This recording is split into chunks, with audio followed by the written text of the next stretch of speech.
does. All right, cool. Webinar is now streaming live on Facebook. Yeah. Oh, right on. We're live. Nice. What's going on, everyone? Thanks for the heads up, man. Hey, man, we're live. Good thing I'm not picking my nose or anything. It's all good.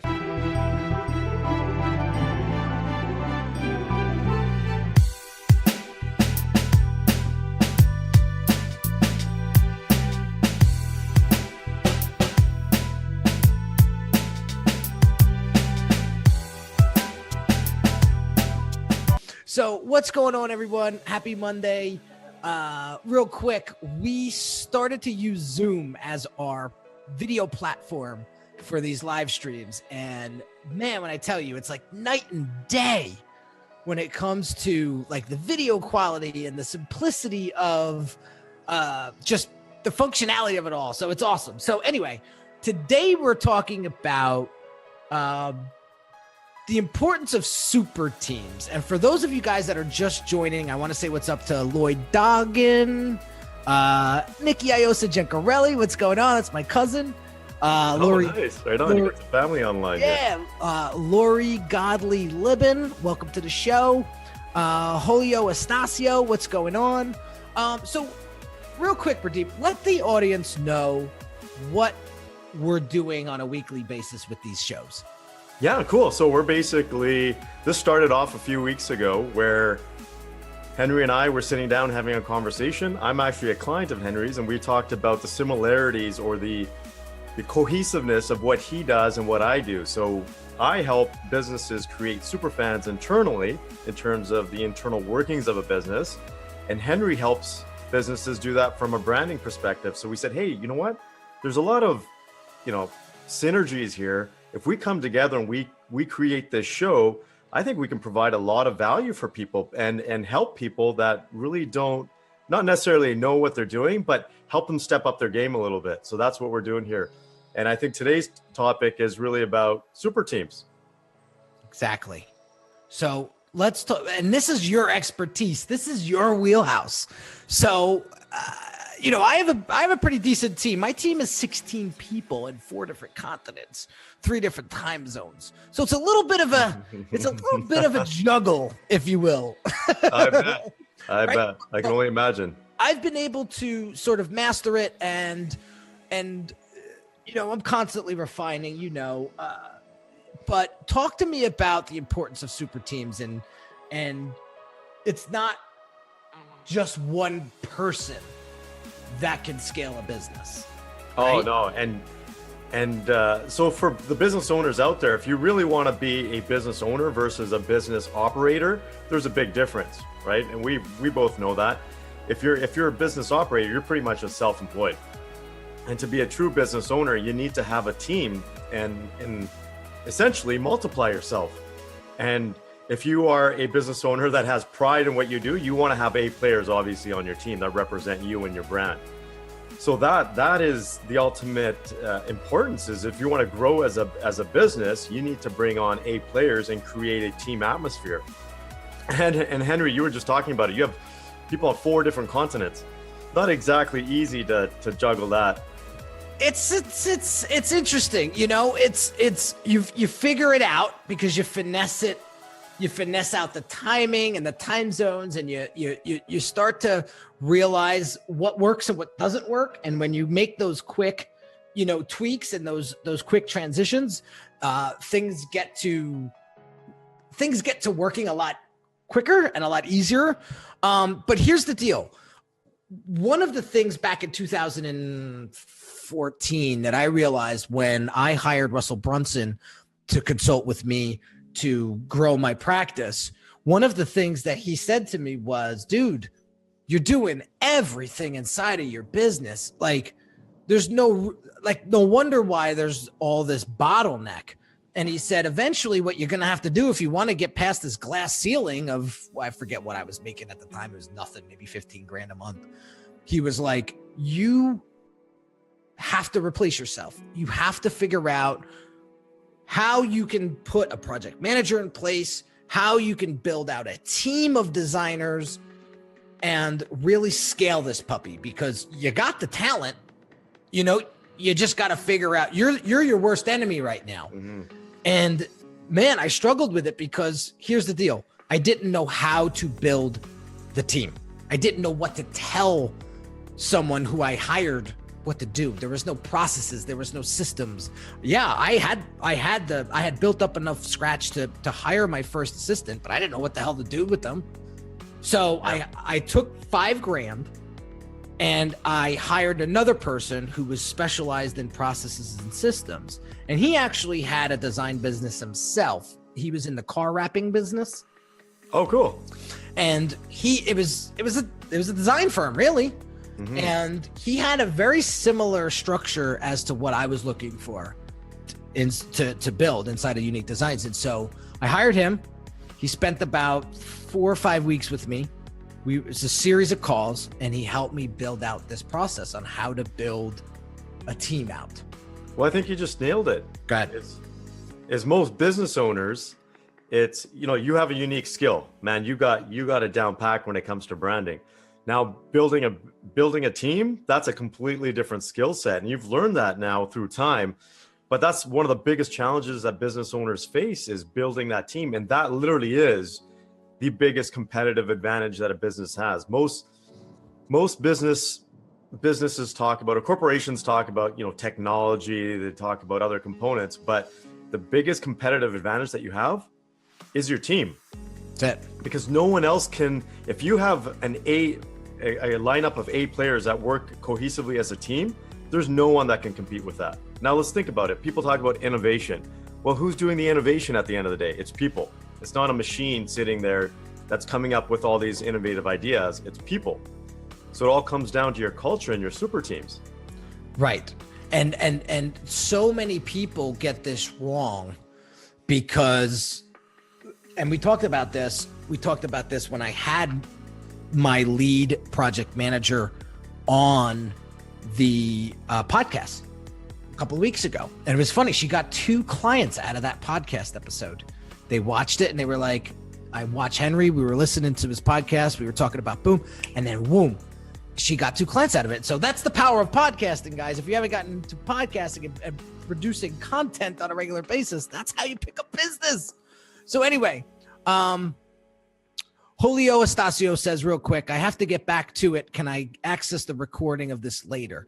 Yes, absolutely. It will be here. We're not going to be deleting it. So just check back here at either Pradeep's page or my page, personal page, and you'll see the video. You could watch it later.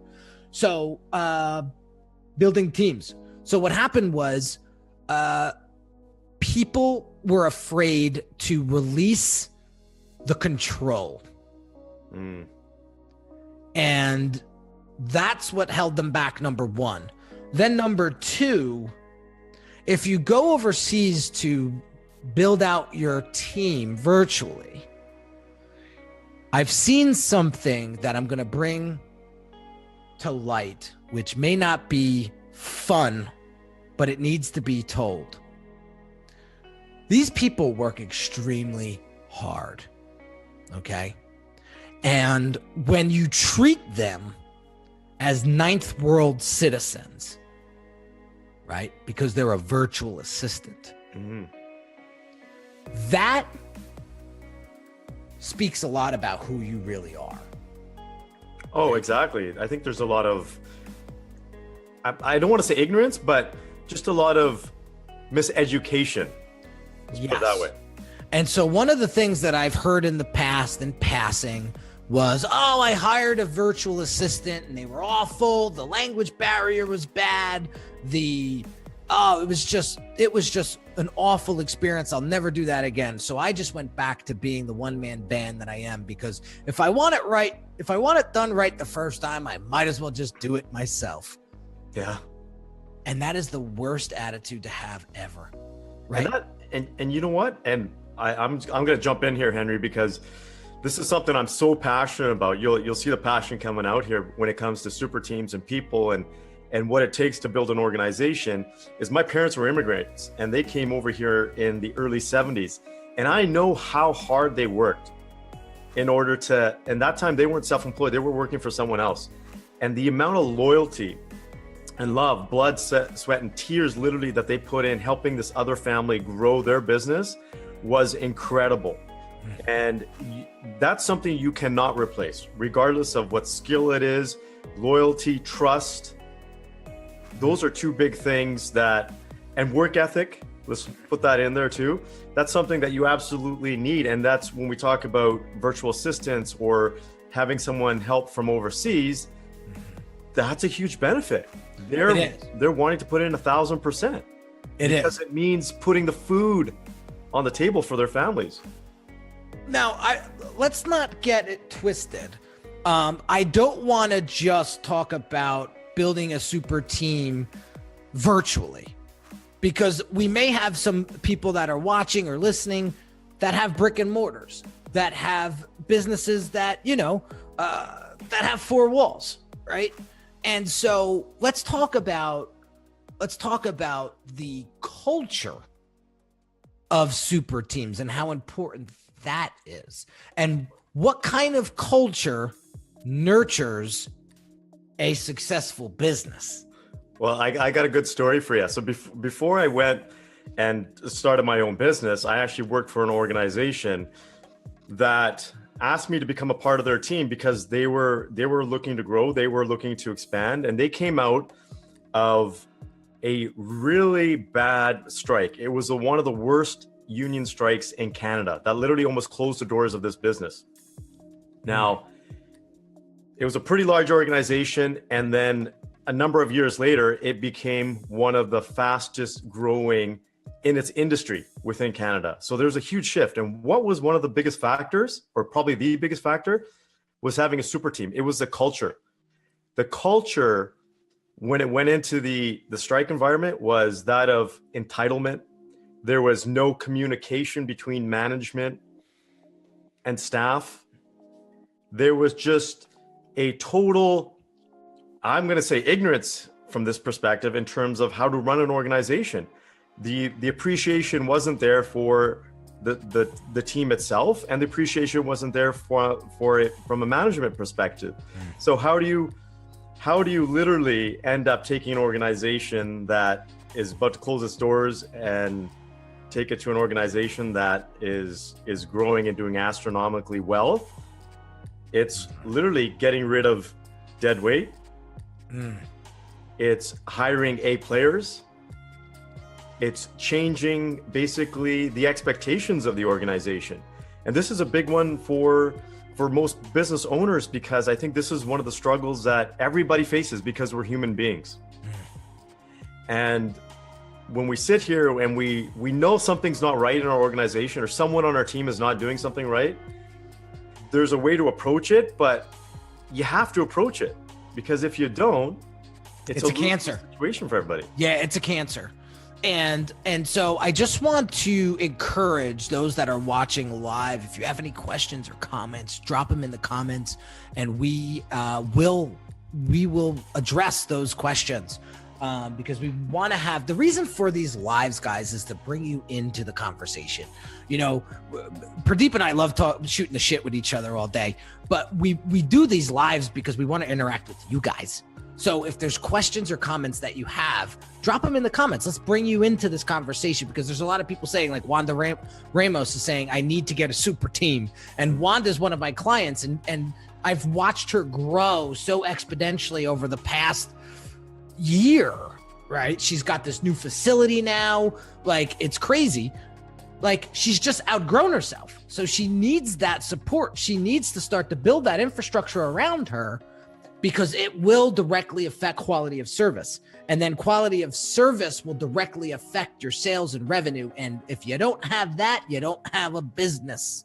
You don't have a brand. You don't have a brand. Exactly. So, or you have the brand that you don't want. That's even worse. Yeah, right. Exactly. And so for those of you guys just tuning in, we're talking about the importance of building super teams inside of your business, inside of your brand.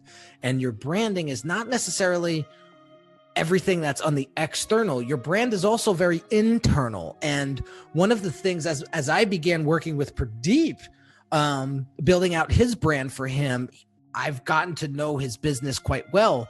And one of the things that I was very shocked I shouldn't say shocked, but I was very impressed by was that he opened up my eyes to the branding that goes inside of your business, like the company culture and how you communicate.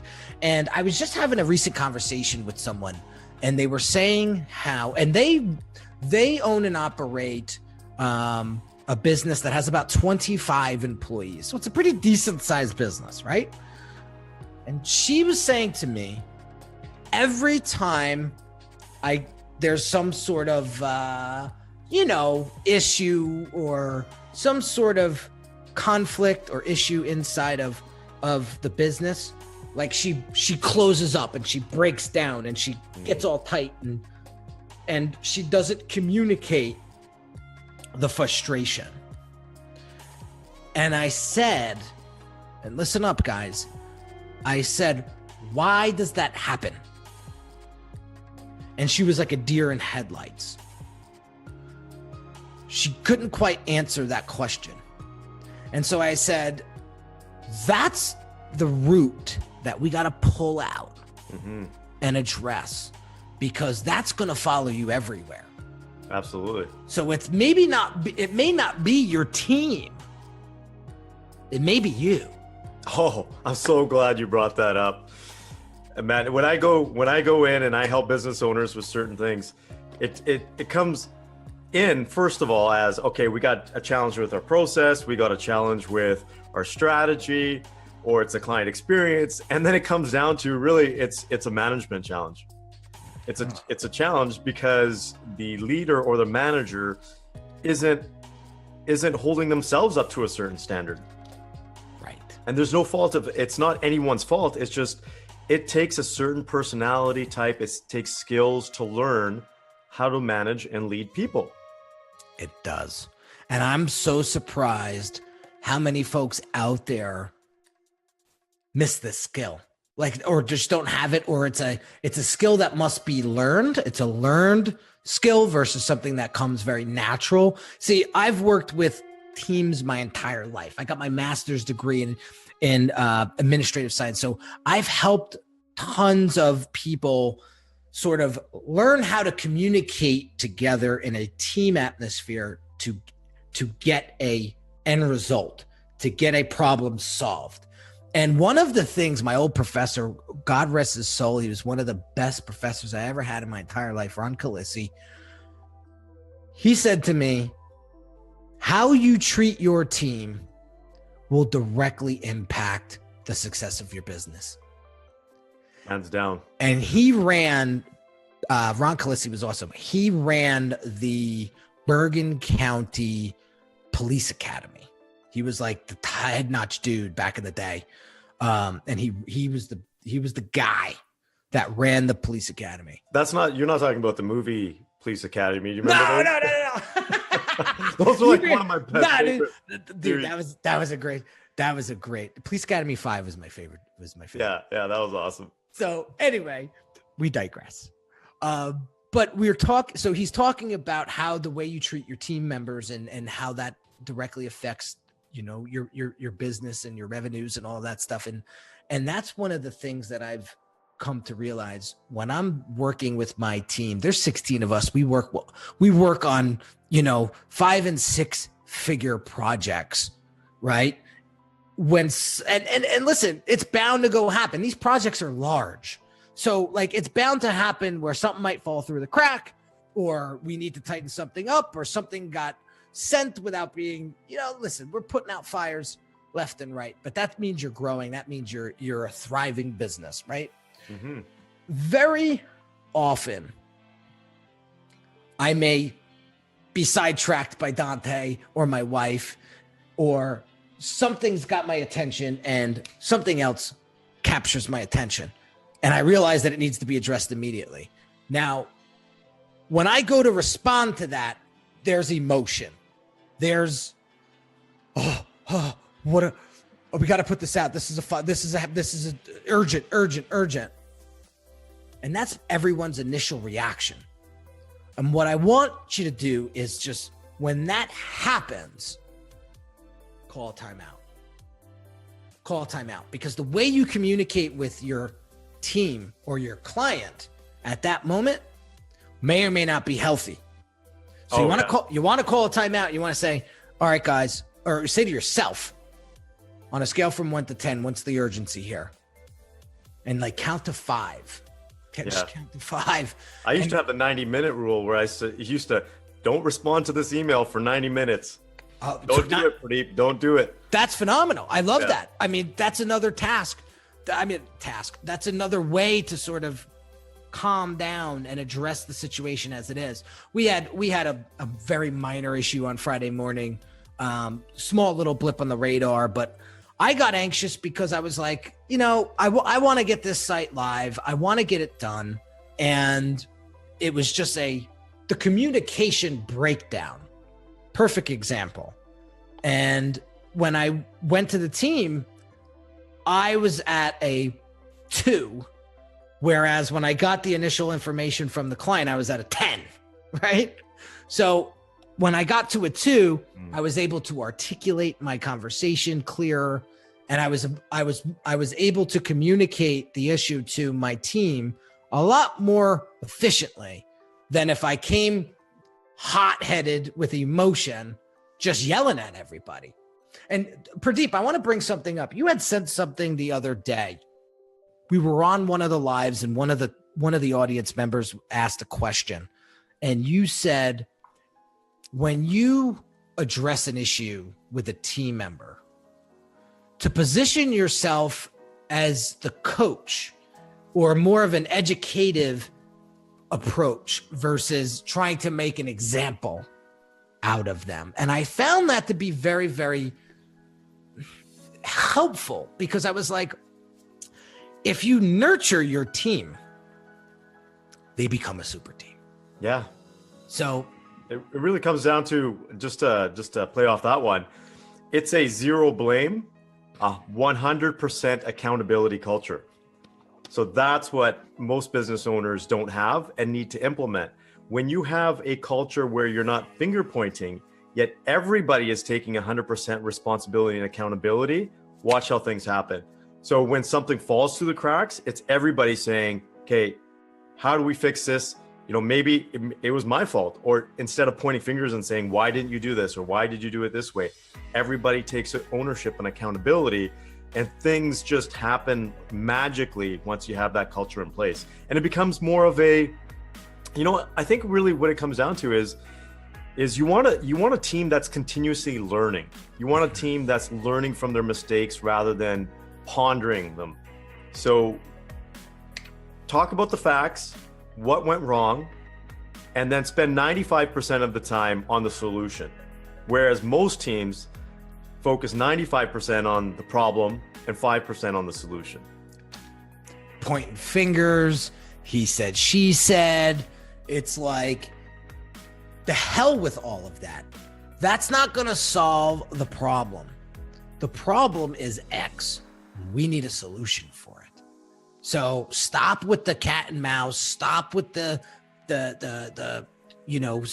setting up these little pods of clicky, types of, and get to the bottom of it, because that's what's going to that's what's going to help everyone.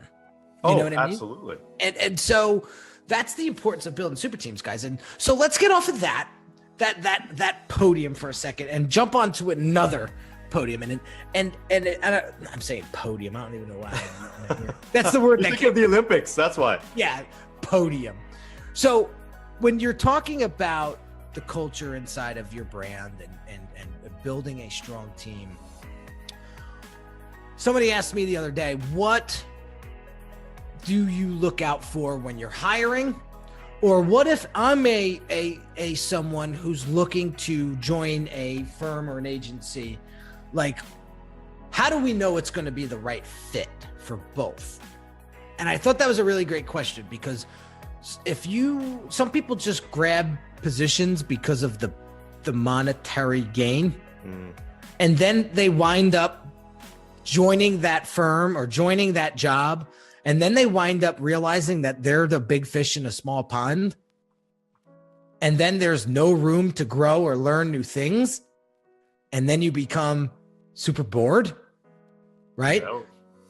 And you now are searching for another place to work. So it's not just about the money, guys. It's about how do you grow as a person after you join the team? Oh, most people, if you take a look at the stats, most people leave not because of the money. They leave because of their lack of growth, their lack of feeling appreciated, their lack of communication with their direct manager. So it really comes down to everything else but money. So you asked a really good question. What do you look for? And it's a simple formula that I like to use, and I encourage all business owners to use. First of all, it comes down to the fit, the cultural fit of your organization. So if you're going to do it in order of priorities, look for fit, which means values. Second, look for motivation, long-term motivation, meaning will they keep themselves motivated long-term? And the third one is actually skill. Whereas most business owners actually start looking for skill and motivation and then fit after. But here's the most important thing, Henry, and everybody else listening out there. You need to know what you're looking for. What are your own values? What is the culture that you want for your business? If you haven't spent the time to actually jot down what I call culture attributes, 10 of them at the max, to say, this is what I want my culture to be, then you're just looking for just another fish in the sea. You're not going to know what you're looking for. Exactly. And it's knowing yourself before you can know anything else about a place of work or a team that you want to get involved in, or hire somebody who, so I'll give you some practical advice, some real true life, how I hired my team, really. So I had a list of values. I created like a little mini manifesto, if you will, for Unique Designz. Sweet. And I've shared it. I've shared it on multiple platforms, and so I always have that aside. Now I don't show that to the candidate yet, but I have it to the side. And as I'm talking to the candidate, I'm using these keywords that are inside this manifesto, and all the keywords inside the manifesto are just my values. We're premium. We're premium. We will not stop until our clients are happy. We will not stop until we solve the problem. Like, we're very persistent, right? And so there's all these keywords. And I start talking about these keywords, and then I ask them, what does value mean to you? What does experience mean to you? What does turnaround time mean to you? And I let them talk. And I want to see if the values line up. So if they talk about how important turnaround time is,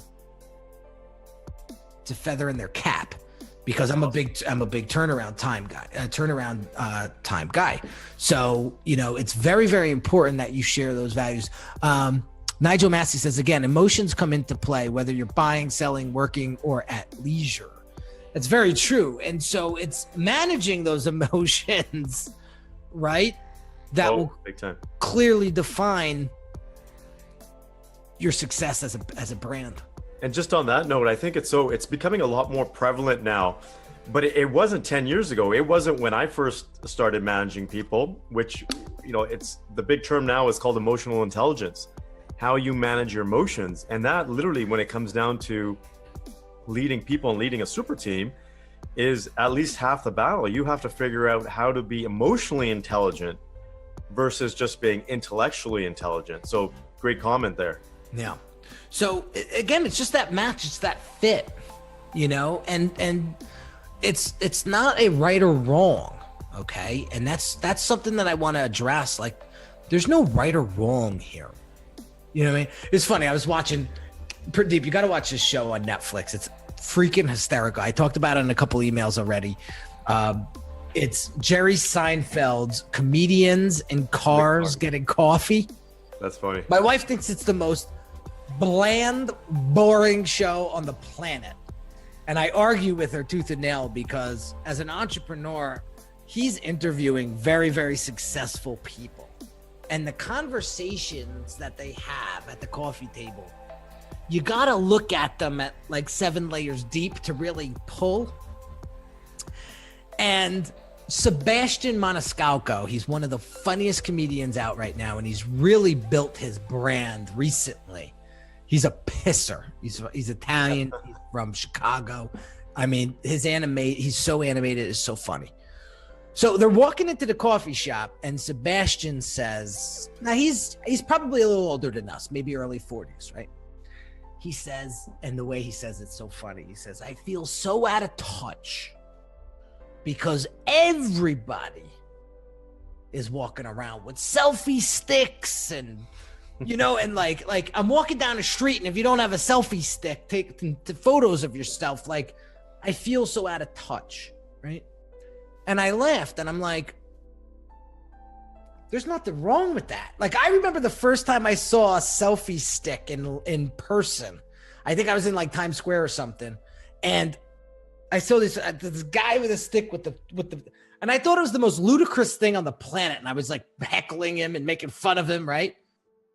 And now I use a selfie stick when I do my lives. I was just gonna say, didn't know you have a selfie stick. I freaking use selfie stick like it's a hammer to build a house. Like it's a tool for me, right? And so the point that I'm trying to make is there's no right or wrong. Sebastian feels out of place because he's not using it, right? He doesn't understand why people are using it. He looks at it as like this vanity thing. People are obsessed with themselves, so they want to take selfies all day long. Well, that might not be the case. I have a friend whose wife runs a multi-million-dollar makeup agency in Hoboken, right? And she's constantly taking selfies of herself and of her clients because of why? She's showing off her talent and skill set as a makeup artist. Mm-hmm. And she makes a tremendous amount of money. Oh, they make tons of money. It's incredible. Right. So it just goes to show, like Sebastian, like if you heard Sebastian say that, you'd be like, oh, I don't want to use a selfie stick no more because Sebastian doesn't like it and he thinks it's stupid. You know what I mean? There's no right or wrong. No, I think it comes down to what makes sense for your own culture. Every business has a different culture. Every business has a different style.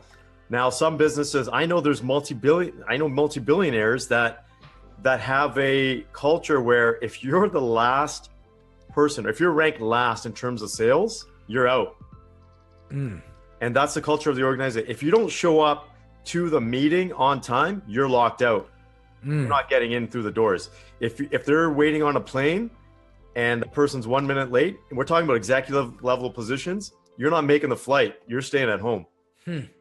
So I think it just depends on what works for you. And, you know, I spent years studying leadership in school and through work and everything. And everybody talks about these attributes, these traits, you know, skill sets and ranking all these different personality traits to be a great leader. Honestly, I think it just comes down to what works for your business. Exactly. And so just because somebody else doesn't like it, doesn't necessarily mean it's wrong or bad. Right? No. And that's something that you got to get over. And I don't want to go too off tangent here because we're talking about super teams, but to wrangle this back in, the reason why we're saying there's no right or wrong here, it's because you just want to hire. Everyone deserves to work with the right fit. In my opinion, that's what I believe. Like everybody. And the last thing that I want to do is bring somebody on the team and have it end in an acrimonious way because it's just not a good fit. And so I'm sure there's an agency out there that will be a great fit for you. It's just not here. And you send them on their way. And so I will tell you this. I've been blessed. I've had my team now for 3 years. 3 years. My God, it goes so fast. And I've constantly built upon it. So it's forever growing because as we grow, I need a team to support the infrastructure, right? And I have to say, we've done a hell of a job with communicating that value, because I have never had to really fire anyone. Like, there were a few times where I had a couple of designers have to go on leave because they had a baby, and we had to kind of fill somebody in, and it really wasn't a good fit because there was a little bit of on my part, I was trying to rush it and try to fill that spot up, right? Because I didn't want the work to lag, and it bit me in the ass because that person was not a good fit. And so luckily that person didn't last a day. Yeah. I got somebody else, because that's a cancer too. Well, you bring up an awesome point. It really comes down to, if you have to fire someone once, that's fine. If you have to continuously start firing people, then you have to take a look internally and say, okay, am I bringing on the right people? Do I have the right expectations? Am I coaching them or mentoring them along the way? What's falling apart? Because if it's becoming a pattern, it's probably not those individuals that you need to take a look at. That is so true. I knew somebody in the past that went through 5 assistants in 6 months. Holy wow. And I said to myself, all 6 people couldn't have been bad fits. It's like when you hear someone that's been married for the 7th time. Yeah. You're like, I think there's a pattern here. Yeah, maybe there's some internal work you need to start playing with. Yeah. Right. And so it does go to show that it all starts with you. You're the entrepreneur, you're the captain of the ship. Okay. And you can either create a very strong, dynamic team, or you can create a fucking nightmare for yourself. Oh yeah, absolutely.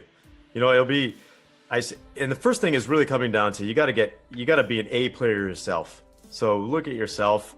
Are you an A player? And then start bringing A players onto your team. I think and you know what the biggest thing is, Henry, is really, you can have some B players in there too. It really comes down to how well they work together. And it's like a basketball team, or a perfect timing right now is the Olympics. Look at the team sports. I absolutely believe, like, figure skaters, for example, are one of the best athletes or sports out there. Synchronized swimming, diving. And you talk about super teams, they're super teams. And why are they super teams? Because they know exactly what the other person is going to do, when they're going to do it, how they're going to do it. They're like perfectly timed. So imagine, you know, I've always dreamed about having that perfect team, and I think every business owner does, where you can just walk away knowing that everything is just going to work perfectly together. Yeah. And you have to have the patience. You have to have the patience, and you got to have that, like you mentioned before, you got to have that, it's just that coach or that mentoring sort of positioning when you're building out your super team. Because if you're not coming with that compassion, it's very easy to get overwhelmed and just say, screw this, I'll do this on my own. Right? Oh, and man, you just mentioned something there, coaching. And I think I've been guilty of it. What's still, you know, if I were to ask the people watching to say, how many of you actually do structured one-on-one coaching with each of your team members, or at least have your manager do it? I bet you 90% of the people wouldn't be able to put their hands up. But there's so much value in just sitting down with your employees on a monthly basis and just talking about, okay, what were your challenges? What were your successes? You know, how can we make your work life a little bit better? And then doing that every single month, and you'll be surprised how many people are waiting for you to actually book that next month's session to say, okay, let's sit down and chat, because they like that. They enjoy that. They want to progress. They want to grow. You're nurturing. And it's that's what it comes down to. Like, somebody gave me the example of when you're teaching your baby how to walk. So the baby gets up and he starts to walk, or she starts to walk and falls. Do you let them sit there and say, oh, this ain't working, we're good? Yeah. Right? You get them back up. And I think it's something like 500 times they have to fall before they get up. Now, some are fast learners than others, but it's something like on average, they fall 500 times until they get up and actually do it on their own. Wow, that's a lot. I didn't realize that. Yeah. And I was like blown away. And it's that patience. And like, if you live in this house, you got to have the patience of a saint. And and I'm joking. No, I'm kidding. He's teething, isn't he? Exactly. And it's just, that's what it comes down to. And so if you're looking to build that super team mentality, like, don't expect it from the team, expect it from yourself. Because that's where it starts. Yeah, really. The key to a great team is having a great leader, first of all. Yeah. And then having the players, and then having a playbook. How many of us actually have a playbook for our team to sit there and say, okay, this is how we're going to conduct ourselves. These are the do's and these are the don'ts. Those are equally important to sit down and actually have a physical playbook that people can refer to and hold each other accountable. I think that's important. And you're going to laugh, but because my wife laughs at me all the time when I talk to her about this, but I bring in a lot of my work principles home. Because I believe it totally works. I think a lot of when you talk about teams, it's not just your team at work, it's your team at home. Whether, if you're married, you have a partner, you have a family, that's the ultimate team right there. So do you have a team playbook with your spouse? Like how you conduct each other, where both of you have had an opportunity to put input in to say, okay, when we have arguments, this is how we're going to handle it, and have it in writing, sign it off, and hold not only each other accountable, but for yourself accountable. I like that. Such things as goals. These are things that, we overlook. We do it at work, but then we don't really bring those principles home. Right. And it could be so beneficial for the home environment as well. Nigel Massey says a coach gives the teammates space to do their own thing within the framework of the plan or the playbook, right? Yeah. And that's very powerful. That's awesome. That reminds me of a quote. I believe it was Steve Jobs said, there's no point in hiring smart people if you're going to tell them what to do. And it's funny, I'm going to piggyback on that. One of my mentors on Thursday said to me, when you're bringing on new clients or you're hiring somebody, you want to trust who you hire and hire who you trust. And when he said that, I was like blown away. I actually made an Instagram post with it and had this really cool graphic of these people, these two hands just like locking on. And it was like this, and the one hand was pulling the other hand up. And that to me just rang my bell. Because if I put anybody in a position of authority in my agency, I trust them 1000%.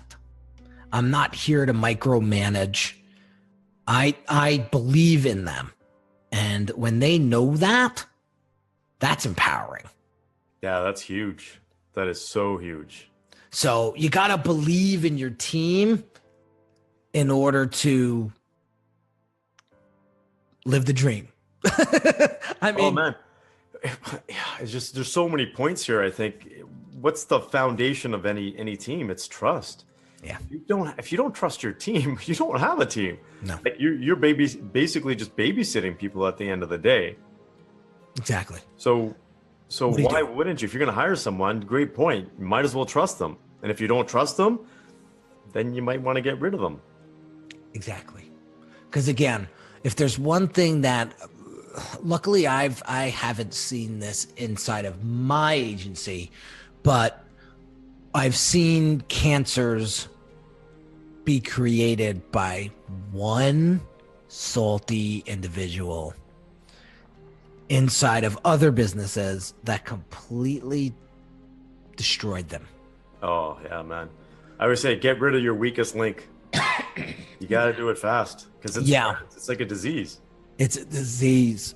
And so if you're not nurturing your super team, if you're not nurturing your team to become a super team, they will never become a super team, number one. But number two, you are just creating a glorified job for yourself, because now you got to babysit not one person, but 7. All right. Yeah. And it's hard enough to keep yourself accountable. Now you got to keep 10 people accountable, right? In my case. Yeah, exactly. Imagine that.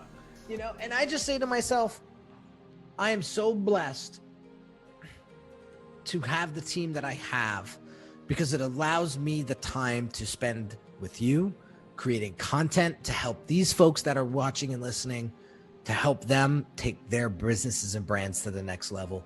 And had I not taken Russell Brunson's advice in 2013, 14, whenever the hell I hired him, I would still be behind Photoshop designing 16 hours a day. I think that's probably the biggest takeaway out of this conversation is find out how to multiply yourself and build that super team as much as, and someone said it to me the other day. It was, I can't remember who it was, but they said, unless it's your absolute best skill, like we're talking the top 2 or 3 things that you're absolutely excellent at doing, shove everything else towards your team. That's it. You should only be doing the things that you're absolutely like 1,000% proficient at doing. That's it. Because I tell you right now, you're taking time away from the stuff that you're absolutely fantastic at. And that's costing you money. Oh, it's costing huge money. And it took me a while when I started my own business to figure that out. It's costing you. I do it myself. Mm-hmm. Coming out of the corporate world, I was like, okay, now this is my business. This is mine. I got to make sure that it's, there's total quality management going on here. And there's another thing to me too. And I think a number of people might be able to relate to this. Whoever's listening is sometimes when you're a go-getter and you want to get stuff done and you don't want to fail, you try to do your best and figure out how to make things work, even though it might not be the best use of your time, because you don't want to feel like a failure. And I'll give you an example. When I first started doing some of my marketing, I was building my own funnels. And I learned how to do it on ClickFunnels. It's not super hard, but I learned how to do it. But then I was like, why the heck am I doing this? I actually built better funnels than the people that I hired to build them for me. And then I said, okay, you know what? There's an issue here. Because it's taken me more time. I'm honestly wasting way more money at the end of the day. Why don't I find a quality team to be able to take that off my hands? And it took me, as much as I think I know when it comes to creating, having super teams, even when I invested in my own business, it took me a lot to let that stuff go. Yep. Because it's our, did you ever hear the frog and the scorpion story? No. Oh, it's a great story. So I read this in a book once. So the frog and the scorpion were trying to cross the river. And the scorpion looks at the frog and he says, I need your back to get me across the river.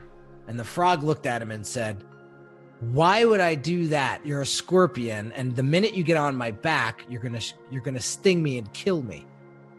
And he said, well, why would I do that? Because then I'm risking both of our lives. And so the frog said, all right, scorpion, get on the back. We're going across the river. And sure as shit, he got across halfway and the scorpion stung him. And as the frog was about to take his last breath, he looked at the scorpion and he said, why did you sting me? And he said, I'm a scorpion. That's what I... Oh man, that's a great story. So it's in our nature as entrepreneurs to take control. Yeah, great point. And you need to understand that when you release the control, you actually create more control. Amen. And that's a wrap, dudes. Yeah. So let's tell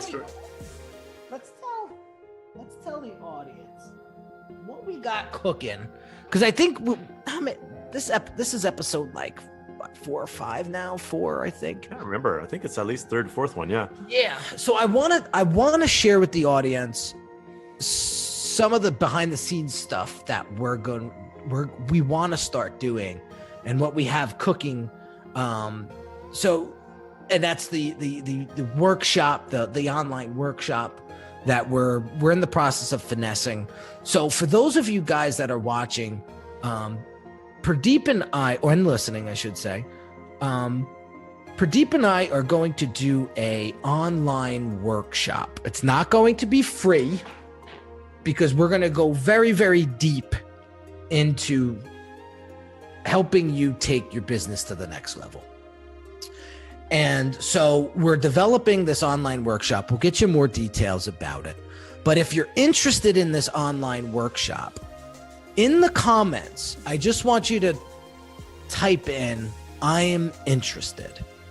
And then what I'll do, or Pradeep will do, will reach out to you via private messenger. It won't be, and we will just give you the link to more information. And if you're interested and want to move forward, the directions will be right there. But before we do this, we want to make sure that this is something that will help and benefit you grow your business, right? So if you're interested in this, drop it in the comments below. I'm interested, want more information, whatever you want to say. And we will personally reach out to you via PM and we'll get you the information you need to be part of that workshop. It'll be a couple hours long. Pradeep and I will be facilitating together. And at the end of that workshop, you will have a tremendous amount of resource and tool to help you implement immediately to take your business through that glass ceiling that you may be hitting right now. And so we're creating the syllabus and all of that, but we will roll that out to you guys as soon as it's complete. But wanted to give you guys a quick heads up about that. Anything you wanted to add? Yeah, I would just say we're so excited about this because we are so passionate. I think this was one of the reasons why we got together, is because we're so passionate about helping business owners with all of the stuff that you need help with and being able to do it in an effective manner. So this workshop is going to be awesome because it allows us to share some in-depth stuff. You know, it won't just be stories, it will be real hardcore stuff that you're going to be taking and implementing for your business, right, and having some serious results. So that's really what this workshop is about, is getting some serious results for you and your business. Yeah, because if we can help you increase your leads, it will help you increase your sales. And at the end of the day, that's what all of us are looking for. We want to, if you're anything like Pradeep and I, we don't settle for status quo. We are constantly trying to raise the bar. And if that is the type of folk you want to hang out with, then this workshop is going to be perfect for you. So we'll get you more details. Again, drop in the comments, I'm interested. Or if you're hearing this via podcast, you know how to get me on social media. It's very, very easy. Just reference this episode and I'll get you the link to more information. So guys, I appreciate all of you for joining, especially Nigel Massey. She was a rock star today. She was very, very involved. And I just want to give a huge shout out to her. She had some great points and she was asking questions and really just being interactive with us. And that's what juices us up when we do these lives. So we encourage that 1000%. We do these every Tuesdays. We do these every Tuesdays at 1 p.m. The reason why we did it today at Monday is because someone is going to be hanging out with Tony Robbins for a couple of days. So yeah, it'll be fun. We're supposed to get the lowdown in terms of what's happening with the economy over the next 12 to 18 months. So hopefully some real good tips come out of that one. Yeah. So that's why we did it Monday, because Pradeep will be traveling tomorrow. And so we wanted to get it in this week and we didn't want to have that gap. So anyway, guys, have an amazing day. Hope you got some value out of this, and we will catch you on the next episode. Till next time.